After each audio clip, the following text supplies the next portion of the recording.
rights lawyer from Sweden, Lotta Lagnander. Thanks for joining us today. Thank you very much for having me. Thank you. Thank you. Our main topic is today the isolation on Kurdish leader Mr. Abdullah Ocalan, and basically the ECHR decisions that hasn't been implemented by Turkey as well.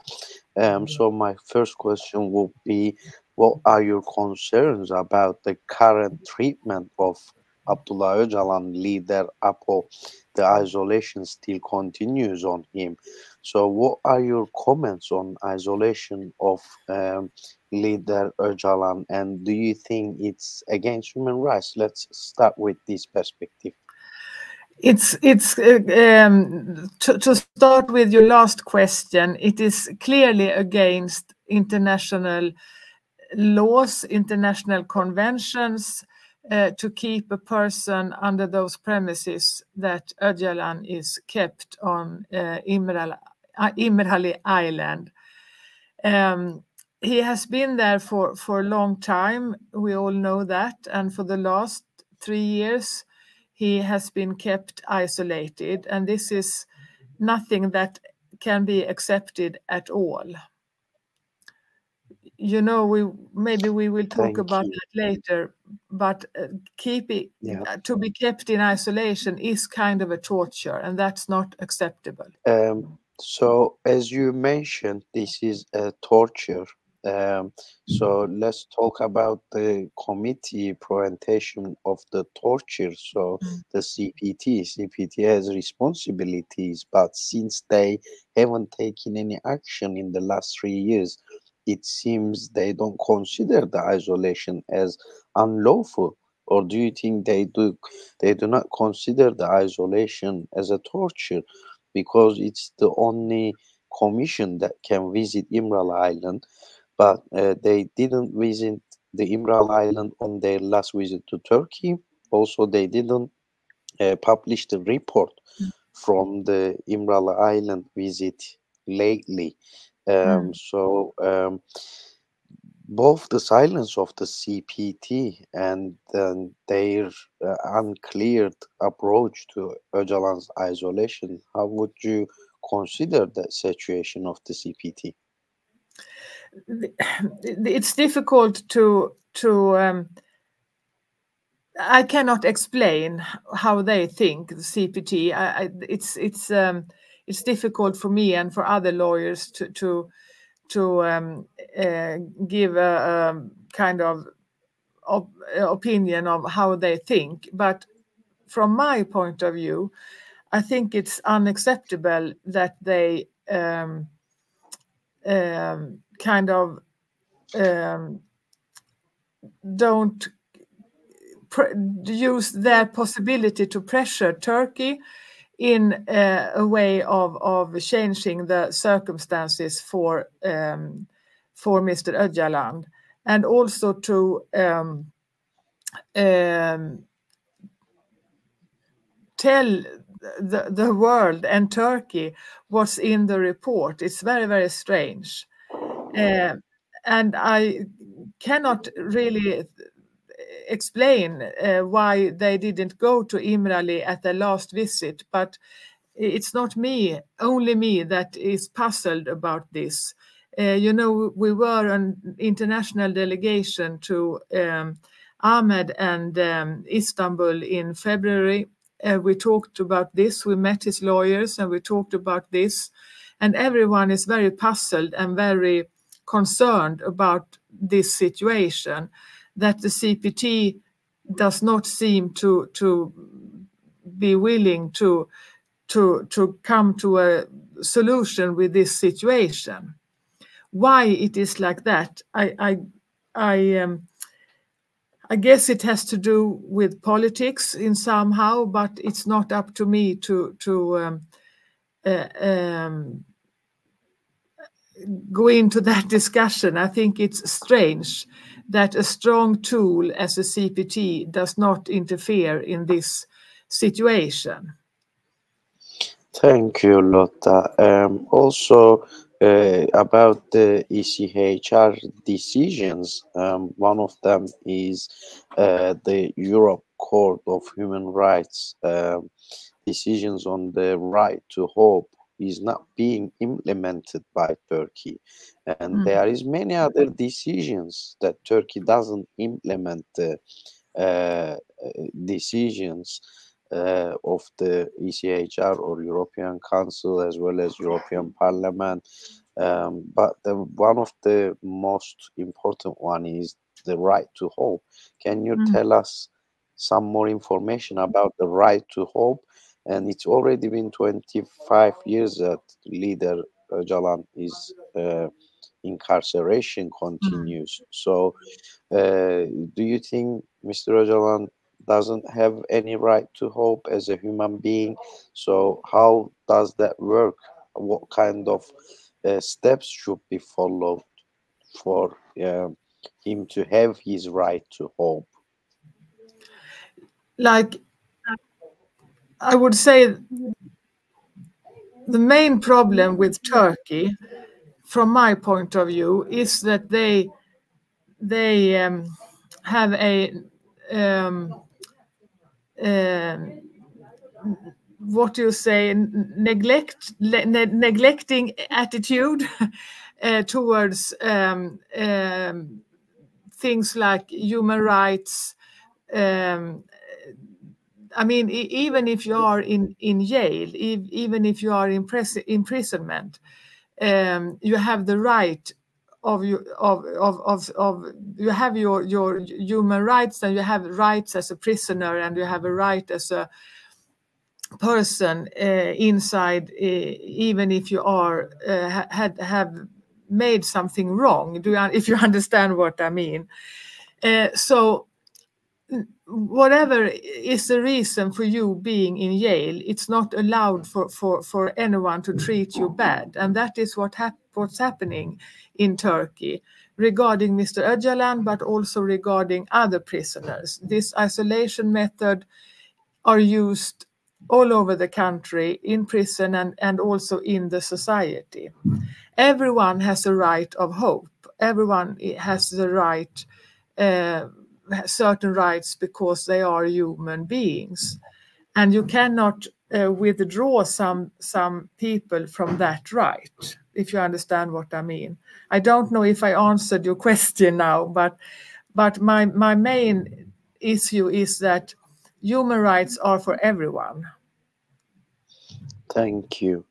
So, as our main topic is about Mr. Öcalan, and we are very well aware that every single person has human rights, but we can clearly see that Mr. Öcalan has been hasn't been able to have his human rights, and he's representing millions of people, so he's just not a normal person basically, and he's a political prisoner.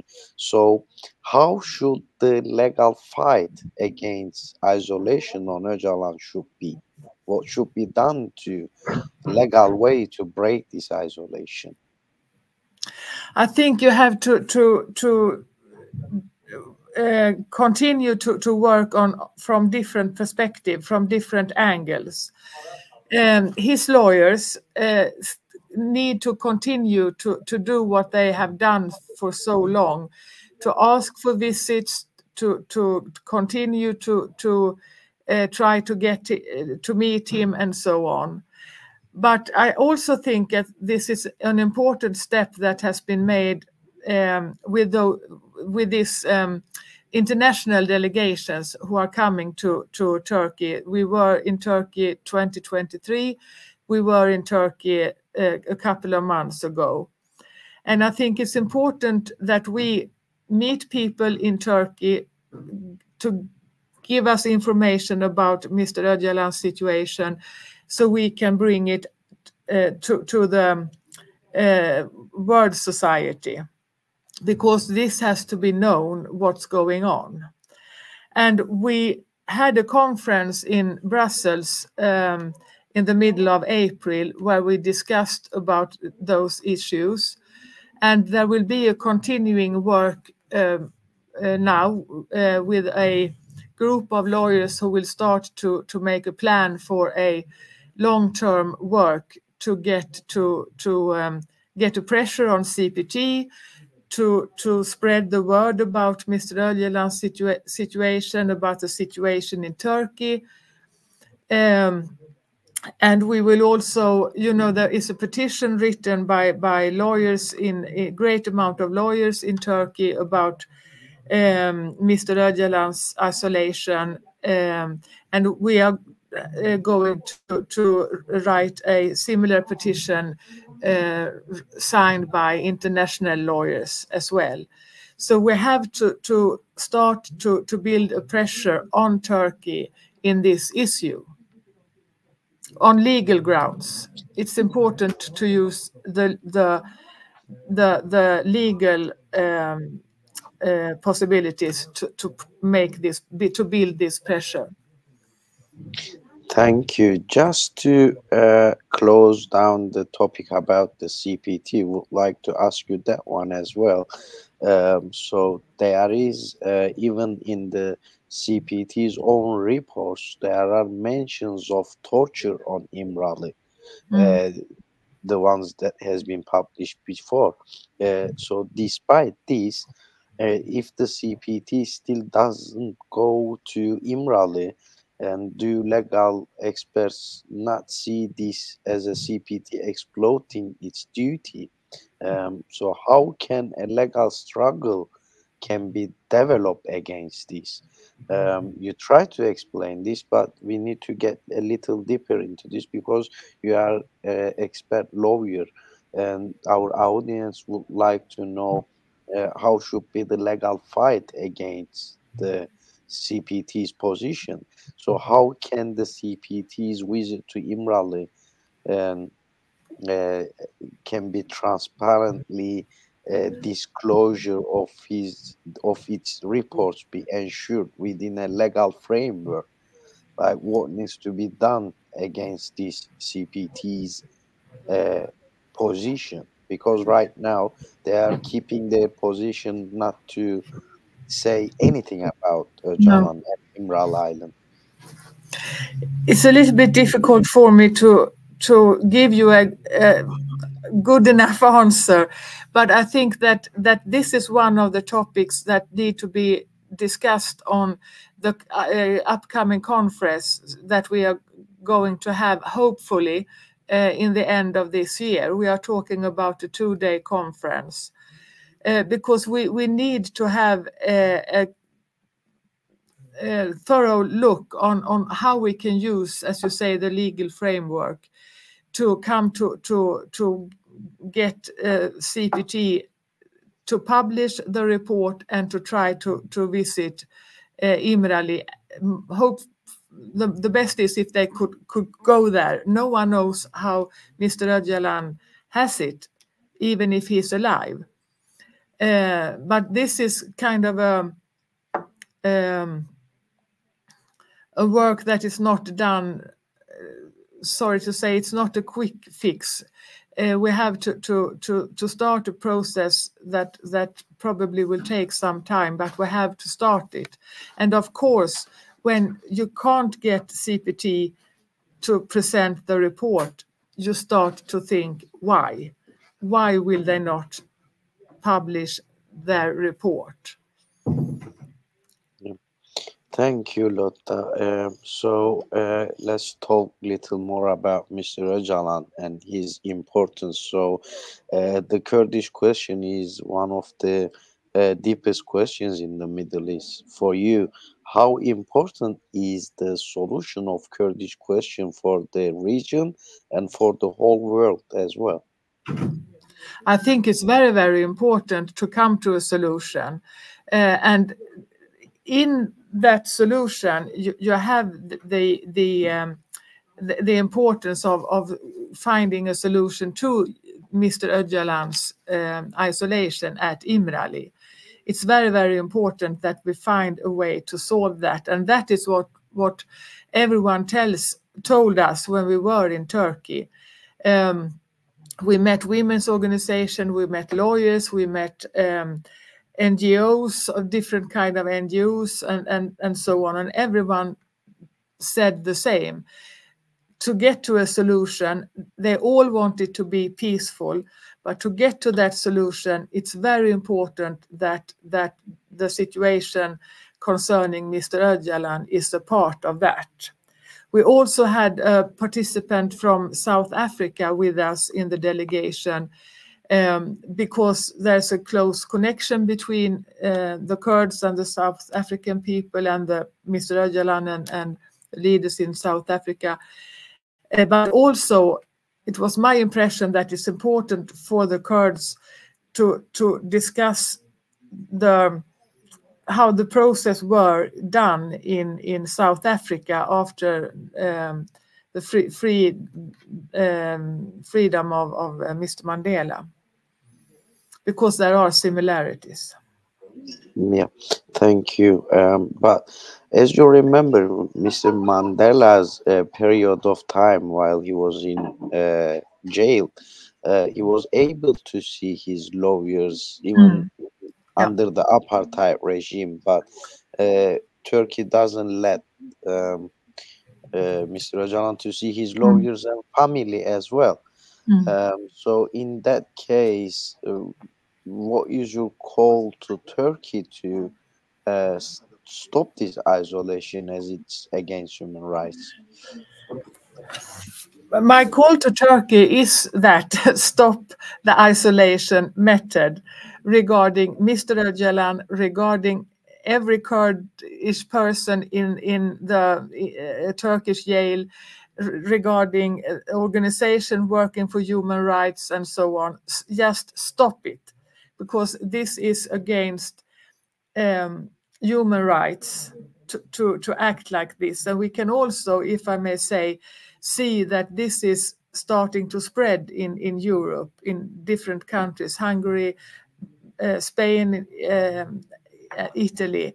So this has to be stopped. And this is why you also have to awaken the society, countries, not just in Turkey. So, but my call to Turkey is to start acting as the conventions say that you should act. Start respect human rights for everyone, in jail or not. Thank you. So lastly, would like to ask you that one as well. Since 10th of October, there is a campaign that Kurds and their friends running. Is called Freedom for Öcalan, Political Solution for Kurdish Question. How do you see this campaign? How important it is for you? It's an international campaign. So what is your solidarity message with the campaign and Freedom for Öcalan? I think as a lawyer that it's very, very important to do what I can do as a lawyer with legal frameworks and so on. But it's also very, very important to build a pressure from what we usually say grassroots, from people, from movements. So I think it's very important to have this kind of campaigns, because they are one part of what can make a difference. Lawyers working for human rights is another piece of puzzle, and politicians are also another piece of puzzles. So it's very, very important, and we have to stand in solidarity from our different perspectives to get a solution on this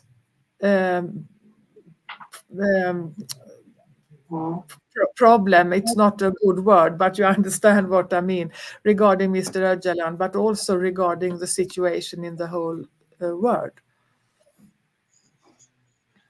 Thank you, dear Lotta, international human rights lawyer from Sweden, Lotta Lagnander. Thanks for joining us, and thank you for your valuable comments. Thank you very, very much. It was a pleasure and an honor to be with you, and I hope that I have can bring some light on how we lawyers look upon this issue. Thank you.